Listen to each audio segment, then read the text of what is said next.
Welcome back to the deep dive. So today, we aren't just looking at a book.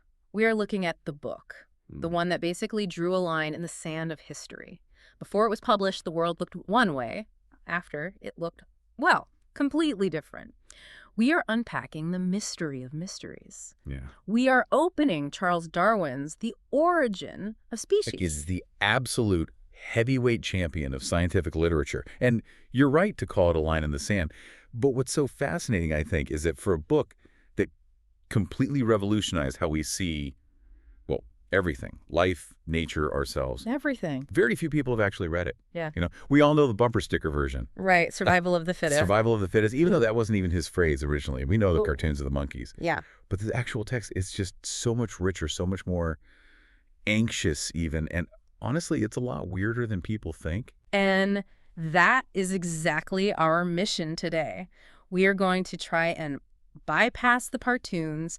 We're going to ignore the caricature of the old man with the beard and really look at the actual arguments he put down on paper. Mm-hmm. We want to get into why he was so terrified to publish it, why he spends so much time talking about pigeons, of all things. So many pigeons. And how he built this massive, careful argument to solve the problem of where we all come from. And problem is exactly the right word. Yeah. Darwin quotes another thinker right at the start of the book, John Herschel, who called the origin of species that mystery of mysteries. Yeah. And that just captures the mood of the time perfectly.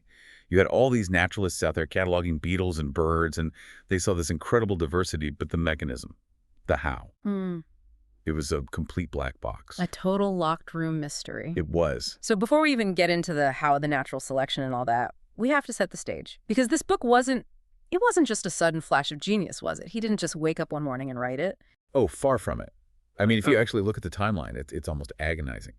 Darwin gets back from his voyage on the HMS Beagle in 1837. The famous voyage. The famous voyage. He's young. He's seen things in South America, in the Galapagos. Giant sloth fossils, finches that were just slightly different from one island to the next. Because it didn't quite fit. Exactly. They just didn't fit the established idea that species were these fixed, unchangeable things. So the gears are turning. Okay. He basically has the core of the theory worked out by the late 1830s. He knows the secret, but he doesn't publish The Origin of Species until 1859. Wait, 1859? That is a silence of over 20 years. 20 years. I mean, can you imagine knowing the answer to the biggest question in the universe and just sitting on it? Why? Why on earth did he wait so long? Well, it really boils down to fear. Pure and simple. He knew that what he was proposing wasn't just, a small scientific tweak. Yeah. It was a demolition of the entire social and religious order of Victorian England. He actually wrote to a friend once that admitting he believed species could change was, quote, like confessing a murder. Confessing a murder, that's heavy.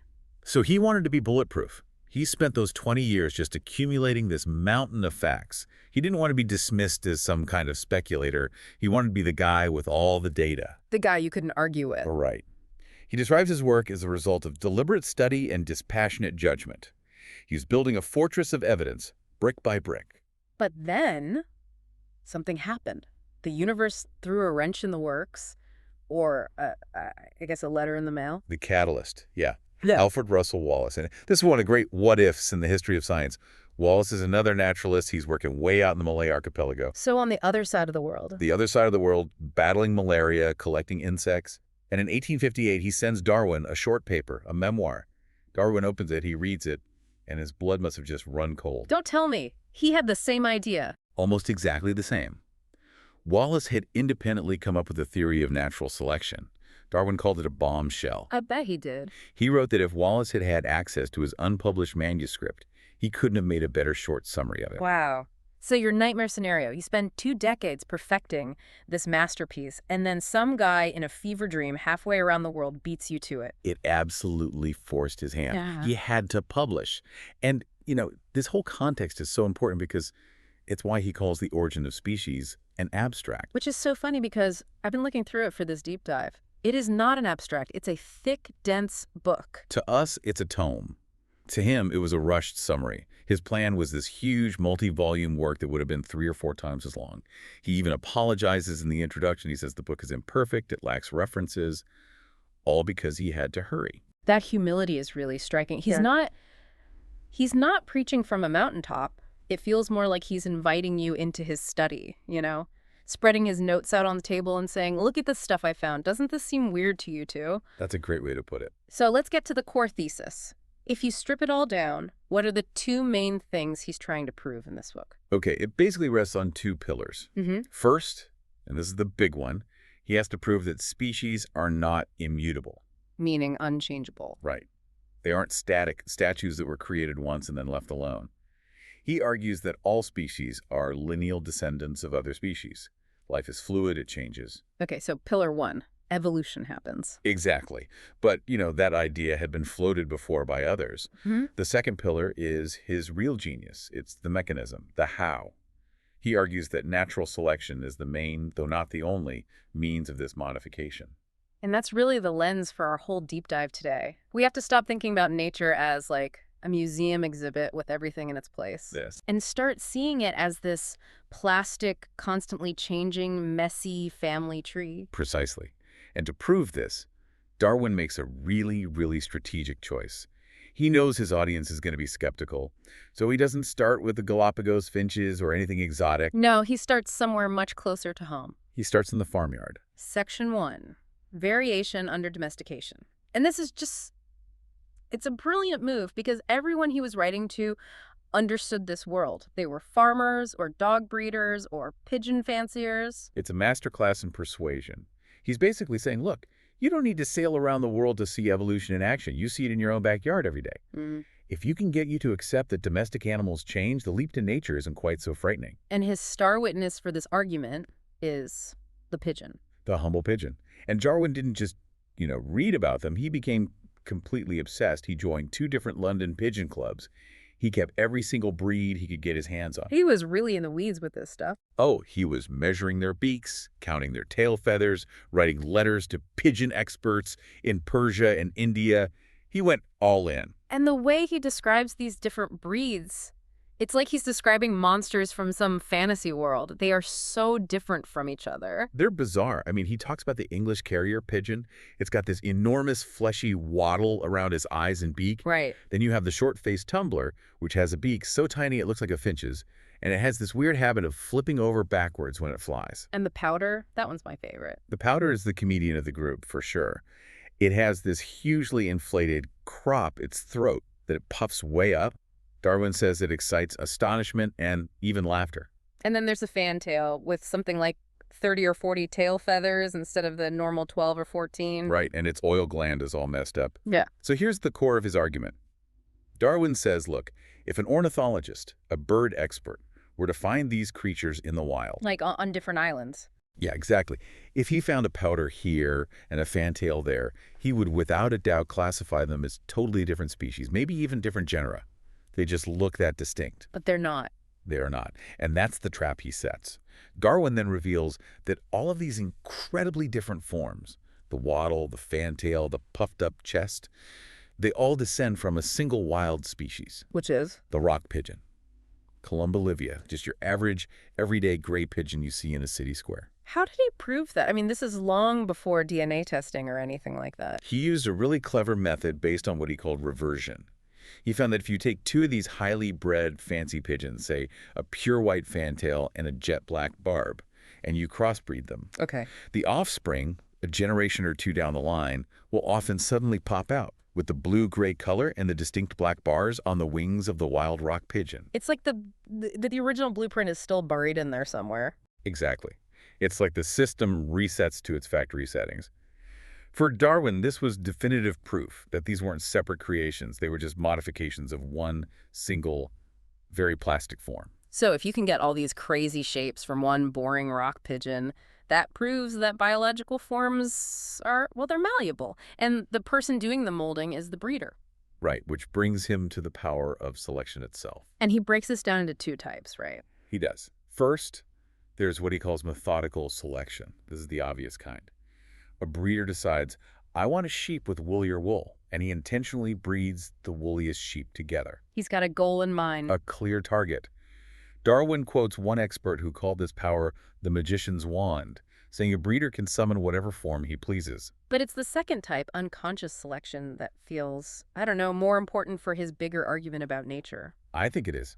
Unconscious selection is the slow, gradual change that happens just because people tend to preserve their best animals and get rid of their worst, without having some grand design for a new breed. Okay, so give me an example. Well, think about a racehorse. No single person set out to create the modern thoroughbred in one go. But for centuries, people just bred their fastest horses with their other fastest horses. Just because they wanted to win races? Exactly. Not to create a new breed. But over time, the cumulative effect of everyone doing that produces an animal that's completely different from its ancestors. He has a really stark, almost brutal example of this with the indigenous people of Tierra del Fuego. Yeah, this is one of those moments where you really see the Victorian worldview, but the observation itself is critical to his point. He notes that even among people he would have called savages, selection is happening. Right.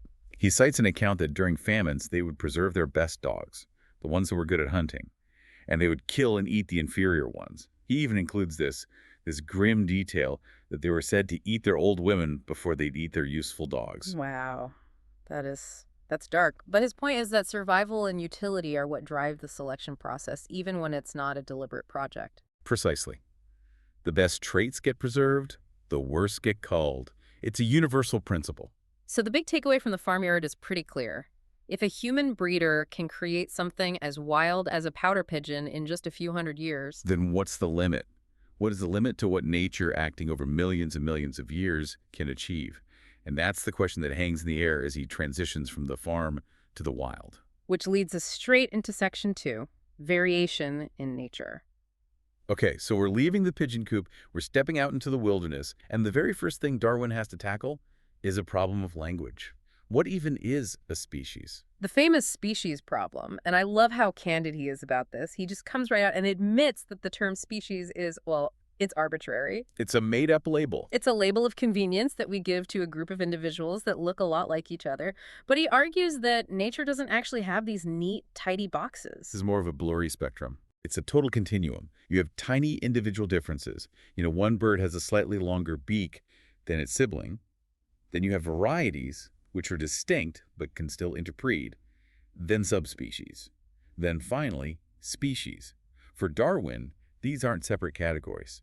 He calls varieties incipient species. Species in the making. Species in the making, yes. And he uses this great analogy of a manufactory.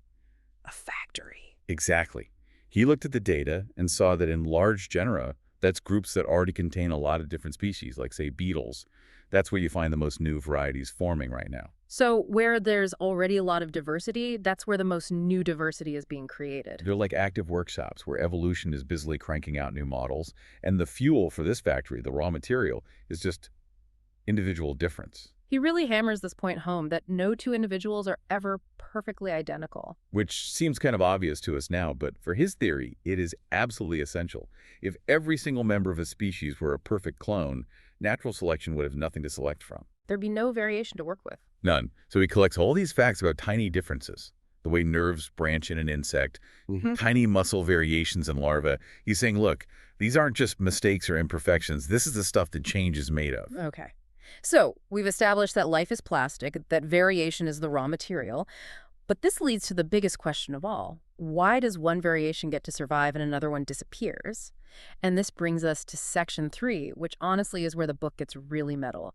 The struggle for existence. This is the engine of the whole theory. And what Darwin does here is he takes the work of an economist, Thomas Malthus. Right. Malthus was writing about human populations. Human populations. Yeah. Malthus argued that human population, if unchecked, grows geometrically, 2 become 4, 4 become 8, while our food supply only grows arithmetically, so you're always heading for a crisis. A crash. A crash.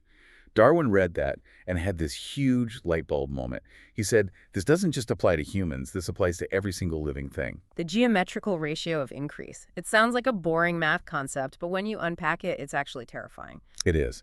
It means that every single organism, from an oak tree to a bacterium, is producing offspring at a rate that would literally cover the entire surface of the Earth if something didn't stop it. And he uses the elephant to prove this, right? Which is famously a very slow breeder. The slowest breeder he could think of. And he does the math. He calculates that if you start with just a single pair of elephants, and they start breeding at age 30 and go to age 90 in just 750 years, you'd have 19 million descendants. From a single pair. 19 million elephants. So why isn't the world just a solid mass of elephants? Because of the check, because of the struggle. Most of those potential elephants never get to be born or they die young. And he points out for fast-breeding things, it's even more extreme.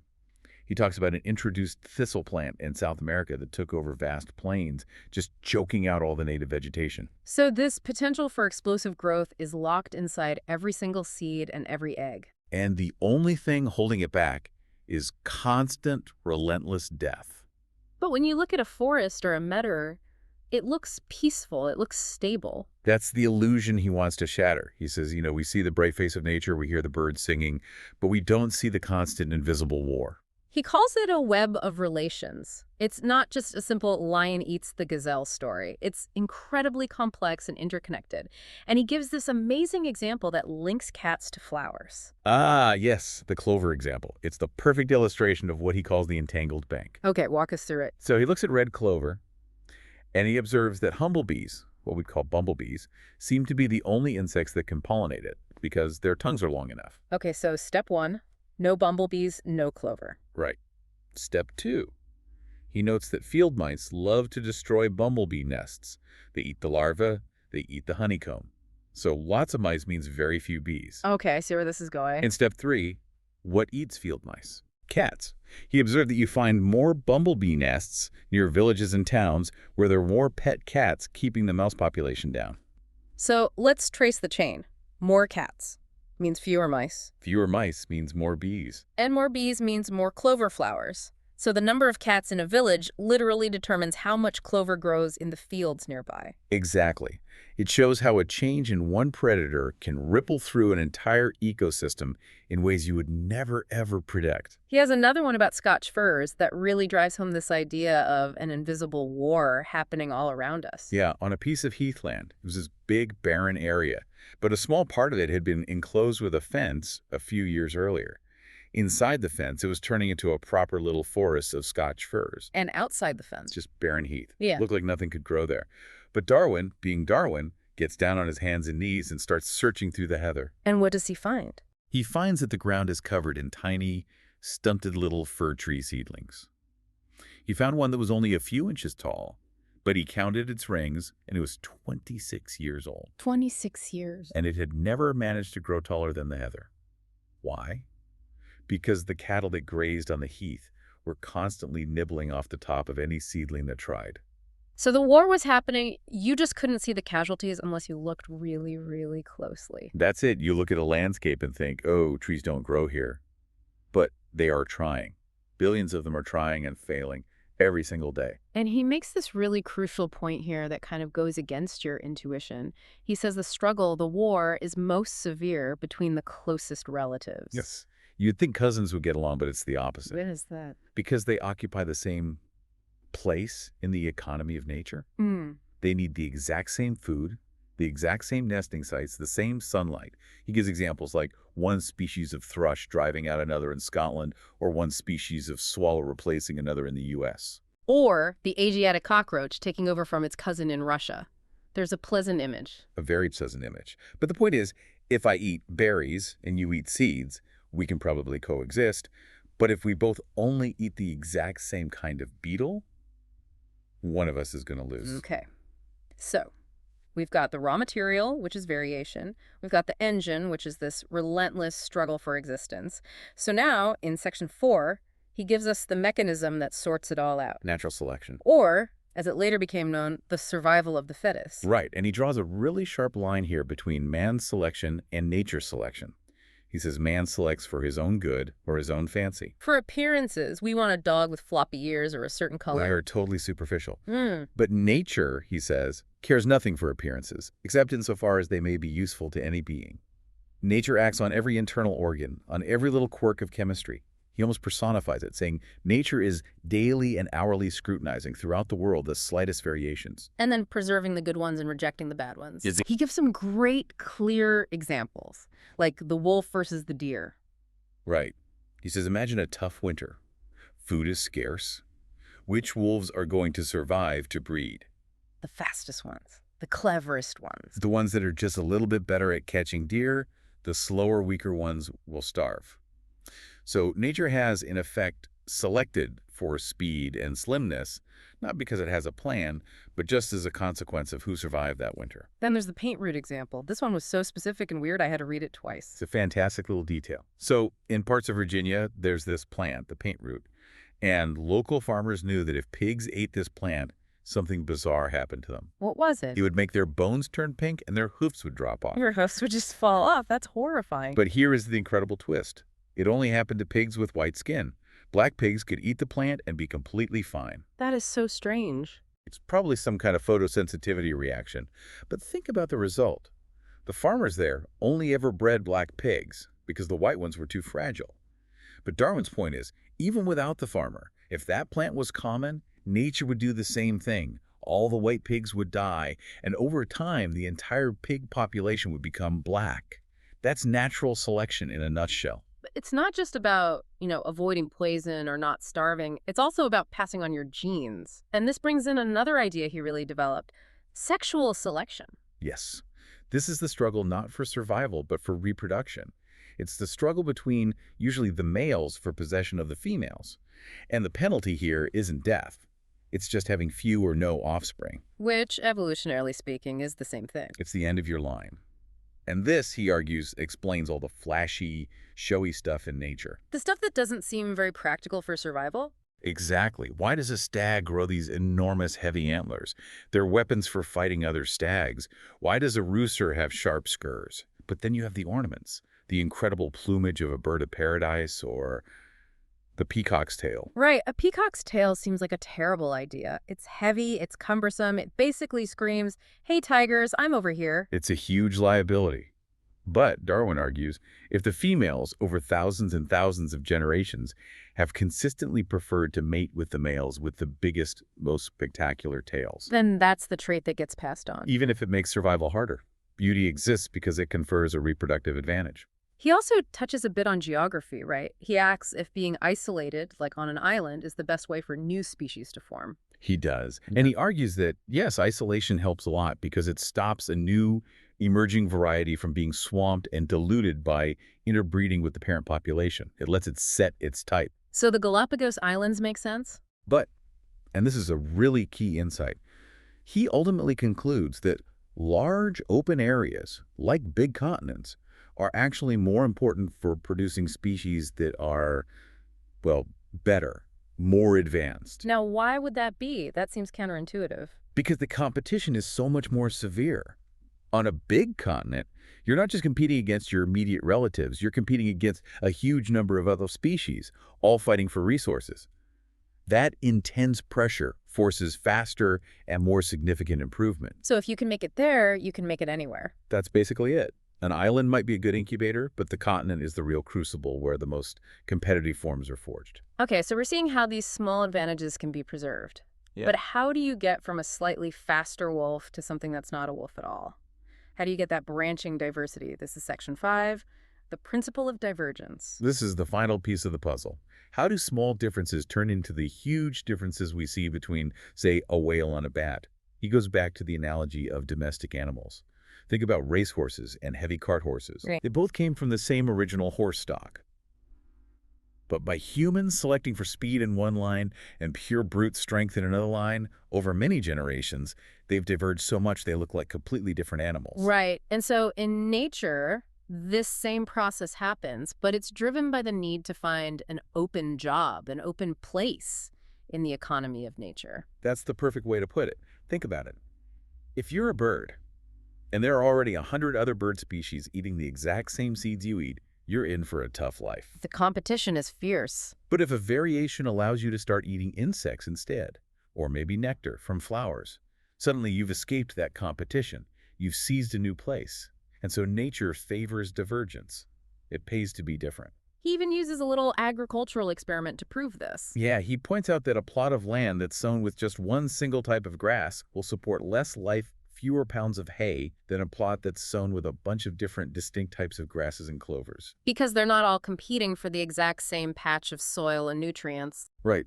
A diverse ecosystem can support more total life. So this pressure to specialize and diverge is what pushes varieties to become species, and species to become genera. It's what fills the world with so many different forms. And this all leads him to the most famous visual, the most famous metaphor in the entire book. It's the only picture in the whole thing. The tree of life. The tree of life. He asks us to imagine this great branching tree. He says the green, budding twigs at the very top, the ones reaching for the light, those are the species that are alive today. Us. And pigeons. And pine trees. Right. But he says the tree itself is mostly made of dead branches. Yeah. For every successful twig that makes it to the top, there are thousands of other branches and limbs below that withered and died off along the way. Those are the extinctions. That's the long, long history of extinction. He writes, the green and budding twigs may represent existing species, and those produced during former years represent the long succession of extinct species. It's the family tree of all life on Earth. It is. He says, as buds give rise by growth to fresh buds, so by generation I believe it has been with the great tree of life. It's such a powerful, beautiful image. All of us are just the tips of the newest branches on this ancient, massive structure. Connected all the way back to the trunk. All the way back to that first simple beginning. So let's try to bring it all home. We've gone through the farmyard, the struggle, the selection, the divergence. How does Darwin wrap up this monumental argument? Well, he recaps it with this kind of inescapable logic. He says, look, variation is a fact. We see it in our dogs and pigeons. The struggle for existence is a mathematical certainty. Therefore, it follows that any tiny variation that gives an organism even a slight edge will have a better chance of being preserved. That's natural selection. That's natural selection. And over the vastness of geological time, this process leads to divergence and the creation of that great tree of life. But he doesn't end it on that dry, logical note. He ends with a sense of real wonder. He does, and this is so important because so many people mistake evolution for something that's cold and bleak and random. But for Darwin, there was a profound grandeur in this view of life. Yeah. He wants us to look at an entangled bank, a riverbank, with all its plants and birds singing and insects flitting about, and to realize that all of these complex, beautiful forms are related to each other and were all produced by these simple laws. And that's where he has that incredible final sentence about the planet just cycling on. Whilst this planet has gone cycling on, according to the fixed law of gravity, from so simple a beginning, endless forms, most beautiful and most wonderful, have been and are being evolved. Endless forms, most beautiful. It's almost poetic. It's deeply optimistic. He sees the war of nature not as this horrible tragedy, but as a creative engine. The result isn't just death. It's the survival and flourishing of the vigorous, the healthy, and the happy. It really is a powerful way to look at the world. You're not just some passive observer of nature. You are an active participant in this grand, ongoing story. Absolutely. We're one of the twigs on the tree. So as we wrap up, here's a final thought for you to mull over. If we really accept Darwin's view that we are all part of this same branching tree and that this struggle for existence is the very engine that created us, how does that change the way you look at the so-called weeds in your garden or the vermin you try to keep out of your house? I think Darwin would say they aren't just pests. They're your distant cousins, fighting the exact same battle for survival that your own ancestors fought and won. Something to think about next time you see a dandelion pushing up through the concrete. Thanks for listening to The Deep Dive. We'll see you next time.